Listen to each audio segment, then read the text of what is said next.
당신이 오늘 밤에도 휴대폰을 손에서 못 놓는 이유, 그건 의지가 약해서가 아닙니다. 방금 전까지는 괜찮았는데 어떤 말 한마디가 귓속에 걸려서 계속 되감기되죠. 단체 채팅방에 메시지를 올렸는데 아무도 반응이 없으면 머리가 먼저 그 빈칸을 채우기 시작합니다. 나만 이상한가? 내가 분위기 망쳤나? 다들 나를 별로라고 생각하나? 그 질문들이 한번 시작되면 침대에 누워서도 끝이 없습니다. 그리고 결국 당신은 늘 같은 결론을 내립니다. 나는 왜 이렇게 예민할까? 근데 오늘 그 결론부터 바꾸겠습니다. 당신은 예민한 사람이 아닙니다. 당신은 상황을 과하게 해석하는 사람도 아닙니다. 더 정확히 말하면 당신의 뇌가 지금 확인 버튼에 중독된 상태일 뿐입니다. 누군가의 답장, 이모티콘 하나, 상사의 표정, 단체방의 반응, SNS의 좋아요 같은 작은 확인 신호가 있어야 마음이 놓이는 상태. 그 확인이 끊기는 순간 아무 일도 벌어지지 않았는데도 뇌가 먼저 경고를 울립니다. 마치 귀험해라고. 여기서부터가 핵심입니다. 당신이 힘든 건 사건이 아니라 사건 뒤에 붙는 뇌의 이야기 때문입니다. 사건은 3초인데 뇌는 그 3초를 붙잡고 3시간짜리 영화로 늘립니다. 단체방이 조용하다. 이게 사건입니다. 그런데 뇌는 즉시 자막을 달죠. 무시당했다. 미움받았다. 다음부터 나는 배제될 거다. 그리고 그 영화가 무섭게 느껴지는 이유는 그 영화가 당신 인생의 안전을 건드리기 때문입니다. 관계가 흔들리는 것 같고 소속이 무너지는 것 같고 내 가치가 떨어지는 것 같으니까요. 우리는 보통 이런 상태를 예민하다라고 부르지만 뇌 입장에서는 전혀 다른 이름입니다. 뇌는 이걸 생존 문제로 처리합니다. 사람은 혼자서는 오래 못 살아남았던 시간이 아주 길었고 그래서 뇌는 관계를 단순한 감정이 아니라 생존의 기반으로 저장해 놓았습니다. 그러니까 누군가가 차갑게 말하면 뇌는 이렇게 계산합니다. 관계가 흔들린다. 그러면 소속이 위험해진다. 소속이 위험하면 나는 버려질 수 있다. 버려지면 나는 혼자가 된다. 혼자가 되면 나는 위험하다. 이 계산이 너무 빠르게 일어나서 당신은 생각하기도 전에 가슴이 먼저 답답해지고 손이 먼저 차갑게 식고 밤에 잠이 먼저 깨버리는 겁니다. 혹시 이런 장면이 익숙합니까? 출근길 지하철에서 누군가가 스치듯 부딪히고 지나갑니다. 일부러 그런 건가? 사소한 자극인데 기분이 갑자기 무너집니다. 회사에 도착해서 상사가 보고서를 보다가 미간을 찌푸립니다.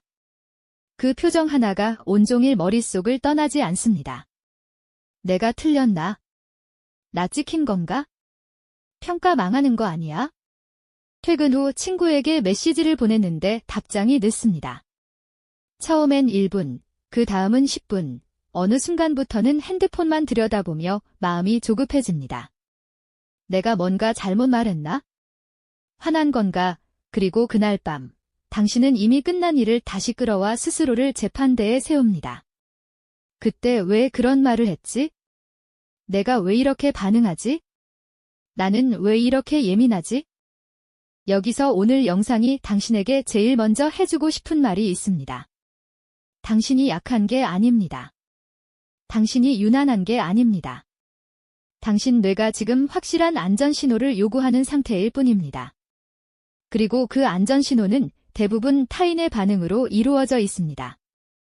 답장, 표정, 인정, 칭찬, 관심. 문제는 그 신호들이 늘 일정하지 않다는 거죠. 사람들은 바쁘고 피곤하고 자기 생각에 잠겨 있고 휴대폰을 못 볼 수도 있고 표현을 잘 못할 수도 있습니다. 그런데 뇌는 그 공백을 못 견딥니다. 공백은 뇌에게 정보 부족이고 정보 부족은 위험입니다. 그래서 뇌는 공백을 채우기 위해 상상합니다. 그리고 생존 모드의 뇌는 언제나 최악의 상상을 먼저 꺼냅니다. 낙관하다가 큰일 나는 것보다 비관해서 대비하는 것이 오래 살아남는 방식이었기 때문입니다. 그러면 이제 질문이 바뀌어야 합니다. 왜 나는 예민할까? 가 아니라 내 뇌는 왜 공백을 위협으로 느낄까? 그리고 더 중요한 질문은 이겁니다. 그럼 이걸 어떻게 바꿀까? 이제부터 그 답을 기분이 아니라 기술로 알려드리겠습니다. 추상적인 위로 말고 오늘 당장 써먹을 수 있는 방식으로요. 먼저 당신이 불안해지는 순간 몸부터 확인해 보세요. 불안은 감정이 아니라 몸의 자세로 먼저 옵니다. 어깨가 올라가고 턱이 잠기고 숨이 얕아지고 손이 굳고 배가 딱딱해집니다.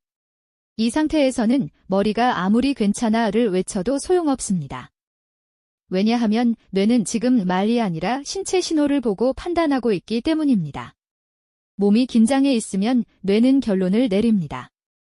위험한 상황이구나, 그러니까 생각으로 설득하기 전에 몸으로 먼저 산전을 알려줘야 합니다. 지금 딱 10초만 같이 해봅시다. 숨을 크게 들이마시려고 하지 마세요. 그건 오히려 불안을 키울 수 있습니다. 대신 내쉬는 숨을 길게 만드세요. 입으로 천천히 후 하고 6초 동안 내쉽니다. 그 다음 숨은 저절로 들어오게 놔둡니다. 다시 6초 내쉬기. 이걸 3번만 해도 몸이 아주 미세하게 풀리는 느낌이 날 겁니다. 이게 중요한 이유는 간단합니다.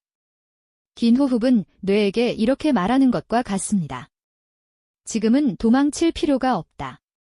지금은 싸울 필요가 없다. 지금은 안전하다. 당신이 진정하려고 노력하지 않아도 몸이 신호를 보내면 뇌는 자동으로 경보를 조금씩 낮춥니다. 그 다음이 더 중요합니다. 당신을 괴롭히는 건 대부분 사실이 아니라 해석입니다. 단체방이 조용한 건 사실입니다. 그런데 무시당했다는 해석입니다. 상사가 미간을 찌푸린 건 사실입니다. 그런데 나는 끝났다는 해석입니다. 답장이 늦는 건 사실입니다. 그런데 버림받았다는 해석입니다. 그래서 당신이 해야 할 건 긍정회로를 돌리는 게 아니라 단 하나입니다. 사실과 해석을 분리하는 연습. 이 연습은 생각보다 강력합니다. 왜냐하면 감정은 사건보다 해석에 달라붙어 커지기 때문입니다. 불안이 올라오는 순간 속으로 이렇게 말해보세요.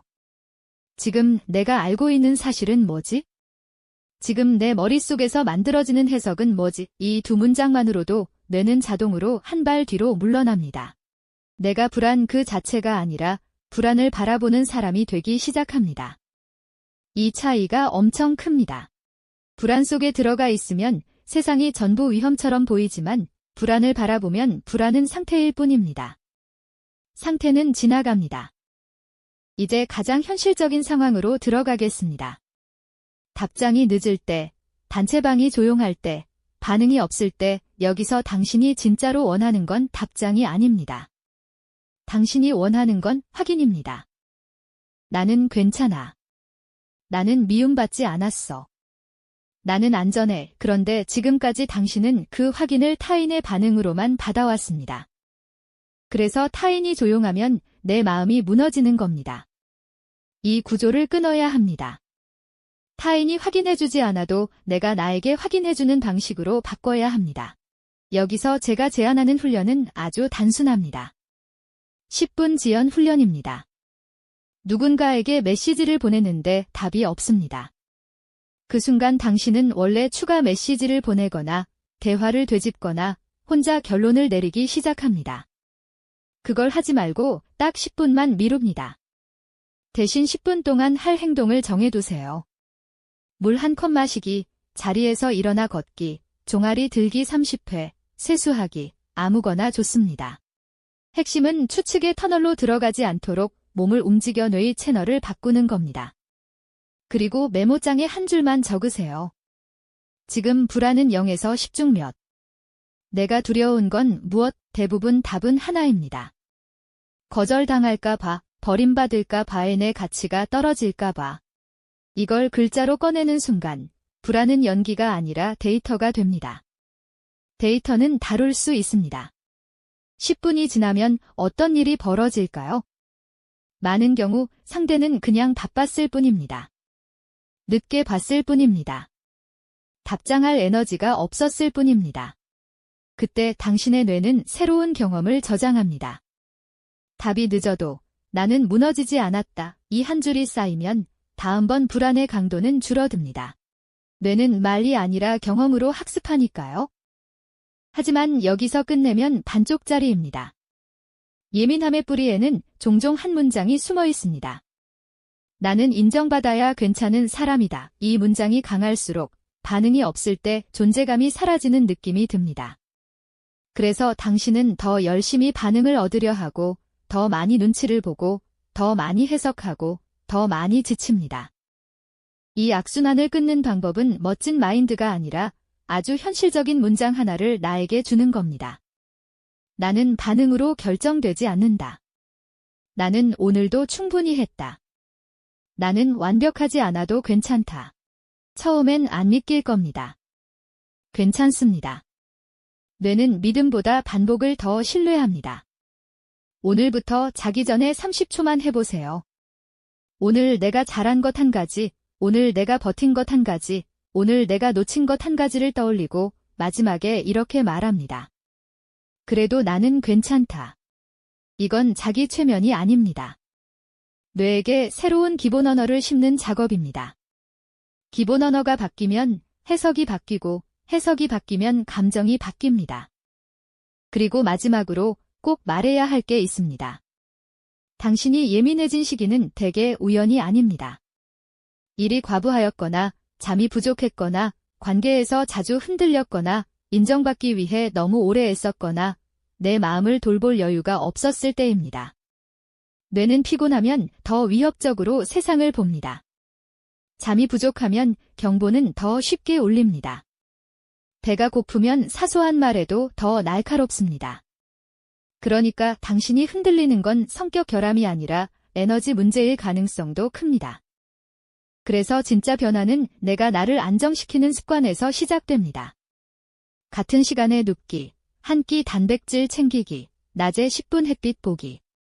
너무 뻔해 보이지만 이 세 가지는 뇌의 경보 민감도를 진짜로 만집니다. 이제 결론을 내리겠습니다.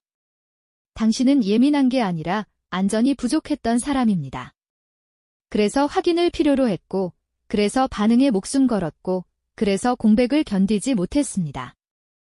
하지만 오늘부터는 바뀔 수 있습니다. 타인의 반응이 나를 살리는 구조가 아니라 내가 나에게 안전을 주는 구조로. 지금부터 딱 3가지만 기억하세요. 불안이 올라오면 내쉬기 6초 3번, 사실과 해석을 분리하기, 반응 공백이 두려울 때 10분 지연 훈련하기. 이 3가지를 반복하면 당신의 뇌는 새로운 데이터를 갖게 됩니다. 공백은 위험이 아니다. 표정 하나로 내 인생이 결정되지 않는다. 나는 흔들려도 다시 돌아올 수 있다. 그 데이터가 쌓이면 당신이 원하던 변화가 어느 순간 조용히 나타납니다. 어느 날 단체방이 조용해도 마음이 덜 흔들리고 답장이 늦어도 덜 무너지며 누군가의 표정이 나를 하루 종일 끌고 다니지 못하게 됩니다. 오늘 밤부터 시작합시다. 침대에 누워서 핸드폰을 내려놓고 숨을 길게 내쉬고 속으로 이렇게 말해보세요.